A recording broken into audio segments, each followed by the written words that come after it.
கேட்பினும் கேளா தகையவே கேள்வியால் தோற்கப்படாத செவி. கலைஞரின் அர்த்தம் இயற்கையாகவே கேட்கக்கூடிய காதுகளாக இருந்தாலும் அவை நல்லோர் உரைகளை கேட்க மறுத்தால் அது செவிட்டு காதுகளே ஆகும். குரல் கேட்பினும் கேளா தகையவே கேள்வியால் தோற்கப்படாத செவி. பொருள் எண் 1 முதல் 41 வரை இந்த மன்றம் அனுமதி அளிக்கிறது. எனது 31வது வார்டில் அந்த இடப்பெருச்சி ஒன்று நம்ம சாகர கட்டை வந்து அதை தடுத்துட்டாங்க. மக்கள்லாம் எல்லாரும் இல்லைங்க, ஒரு குறிப்பிட்ட ஒரு 4-5 பேர் மட்டும் சங்கடம் அது தடுத்தாங்க. அது வழக்கு வந்து அந்த இடம் வித்து ஹவுசிங் போர்டுக்கும் அவங்களுக்குள்ள பிரச்சனை. சாக்கடை கட்டுறதை வந்து தடுக்கிறாங்க, அதை தடுக்க கூடாதுங்க. ஏன்னா மக்கள் எல்லா தண்ணி அந்த வழியாக போய் மெயின் ரோடு வந்ததுன்னா அது நம்ம மெயின் நீச்சு. அதனால அதை வந்து நீங்க அமைச்சு கொடுக்குறது நான் மக்கள்கிட்ட எல்லாத்துக்கும் கையெழுத்து வாங்கி கொடுத்துருக்கேன். அதனால அதை வந்து நீங்க தடுத்தாலும் நாம கட்டுறது வந்து நம்மளுடைய சாக்கடையை ஆல்ரெடி இருந்த சாக்கடையில கட்டுறோம், புதுசா நம்ம அமைக்கல. அதையா நீங்க அதை மீது தனி கவனம் செலுத்தி அது இந்த சாக்கடை தடையெல்லாம் கட்டி கொடுங்க. அப்ஜெக்ஷன் கொடுத்துருந்தோம், தலைவர் கொடுத்துருந்தோம். தலைவர் முயற்சியில் பார்த்தீங்கன்னா அந்த பணி வந்து இதுவரைக்கும் நிறுத்தப்பட்டிருந்தது. கிட்டத்தட்ட 6 மாச காலம் நிறுத்தப்பட்டிருந்தது. இப்ப திடீர்னு பார்த்தீங்கன்னாக்கா 6 மாசம் நிறுத்தப்பட்ட பணி வந்து இப்போ உடனடியாக செய்யணும் அப்படிங்கிற இதுல வந்து பார்த்தீங்கன்னா கடந்த 7ஆம் தேதி வந்து ஆர்டிஓ தலைமையில பீஸ் கம்பெனி மீட்டிங், அந்த மீட்டிங்க்கு லெட்டர் வந்தாங்க. அங்கே போயிருந்தோம். போய் அங்கே பேசும்போது அங்கே வந்து பைப்லைன் போடுற கான்ட்ராக்டர்ஸ், ஆர்டிஓ சார், அரசு அதிகாரிகள், பொதுமக்கள் எல்லாம் சேர்ந்து அந்த பேச்சுவார்த்தை நடக்கும்போது சுமூக பேச்சுவார்த்தையில உடன்பாடு எட்டப்படவில்லைங்க தலைவர் அவர்கள்.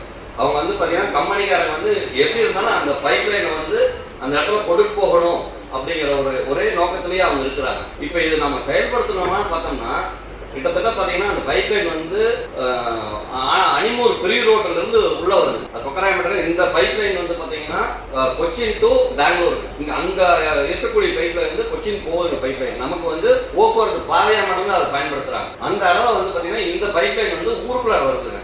பார்த்தீங்கன்னா கிரிவல பாதையில மாசம் பௌர்ணமிக்கு பார்த்தீங்கன்னா பக்தர்கள், ஆயிரக்கணக்கான பக்தர்கள் வந்து கிரிவல போகக்கூடிய பாதை. இந்த மக்கள் வந்து அச்சுறுத்தக்கூடிய இந்த பைப்லைன் வந்து தயவு செஞ்சு நகராட்சி மக்கள் பயன்பாடு குடியிருப்பு பகுதியில வராம அதே ரிங் ரோட்ல கொண்டு போறதுக்கு என்ன வழியா அந்த வழி தயவு செஞ்சு செய்ய தலைவர். ரொம்ப நன்றிங்க.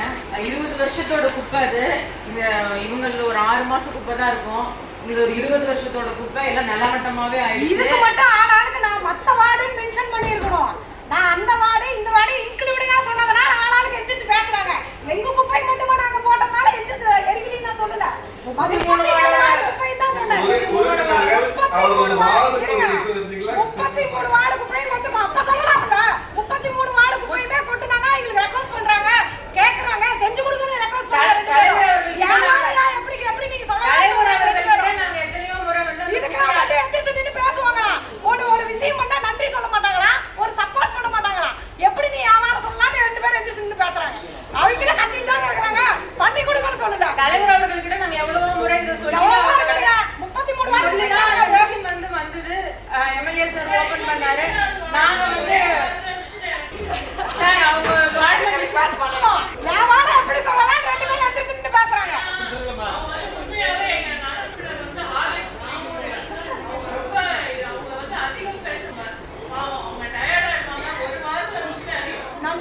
அந்த ஆட்சியில் வந்து நம்ம அதுக்குன்னு ஒதுக்குனாங்க.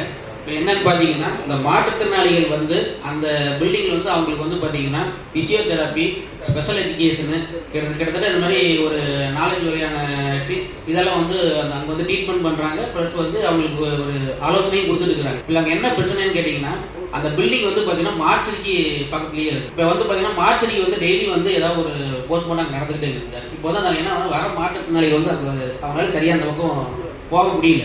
நிறையா டூ வீலர் நிறுத்திக்கிறாங்க. ஆளுகளும் நடமாட்டமும் அங்கே அதிகமாக இருக்கிறதுனால அவங்க சரியான போக்குவரத்துக்கு அந்த பில்டிங் வந்து அந்த நுழைவாயில் வந்து அவங்களுக்கு அந்த பக்கம் வந்து சரிவர இதாக மாட்டேங்குது. அவங்களுக்கு அந்த நுழைவாயில் வந்து மாற்றி கொடுத்தீங்கன்னா கொஞ்சம் ரொம்ப உதவியாக இருக்குது. ஏன்னா முக்கியமான இதாக இருக்குது.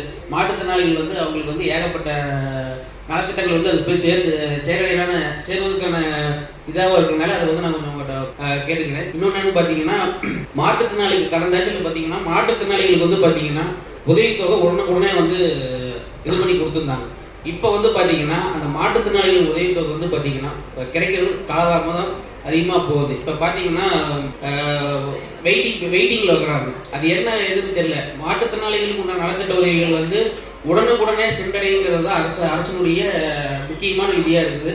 அது வந்து இப்போ என்கிட்ட வந்து நிறைய கம்ப்ளைண்ட் வருது. இந்த மாதிரி உதவித்தொகைக்கு விண்ணப்பிச்சாலும் சரி, எந்த ஒரு நலத்திட்டத்துக்கு விண்ணப்பம் பண்ணாலும் வெயிட்டிங்கில் தான் வைக்கிறாங்க, இப்போ வந்து உடனடியே வந்து நடக்க மாட்டேங்குது அப்படின்னு சொல்லி ஒரு கம்ப்ளைண்ட் வருது. அதனால் வந்து இப்போமே இந்த அரசுகிட்ட வந்து நான் என்ன வேண்டிக்கிறேன்னா, மாற்றுத்திறனாளிகளுக்கு வந்து எந்த ஒரு நலத்திட்ட உதவிகளும் உடனுக்குடனடியாக கிடைக்கிற மாதிரி ஒரு வழியாக செஞ்சு கொடுக்கணும்னு சொல்லி நகர்மன்றத்தின் மூலயமாக அந்த அரசுக்கு வந்து நான் ஒரு பதிவு வச்சுக்கிறேன்.